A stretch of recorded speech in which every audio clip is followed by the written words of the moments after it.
The man was astonished to discover that on the opposite side of the desolate canyon stood a beautiful woman. Although they were 1,000 meters apart, her perfect figure was still so captivating. He intended to look at her for a little longer, but the woman seemed to have noticed his presence. She immediately stopped what she was doing and turned to look at him. However, the man's gaze instinctively dodged, because someone had once told him, no matter what happens on the opposite side, never interfere, and never attempt to communicate with them. This was a watchtower built on the edge of the canyon, and the man was the new guard stationed there. But strangely, despite there being no one around for miles, various weapons and equipment were placed next to the watchtower. The previous guard had mysteriously told him that it was to prevent whatever might be in the canyon from coming out. This made the man even more confused. What could there possibly be in this empty canyon?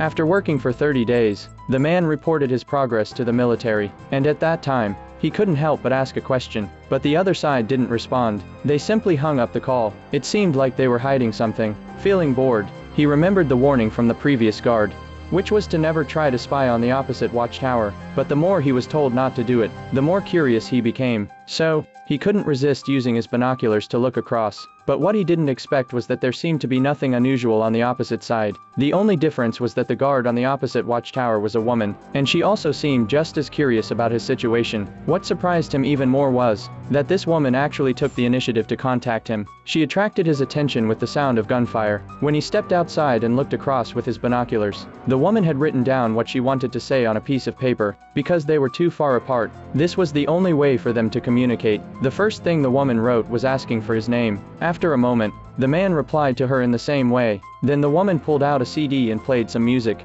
However, just as they were enjoying their conversation, an anomaly seemed to appear in the canyon. The man immediately grabbed his rifle and looked down, and to his shock, he discovered something terrifying he'd never seen before.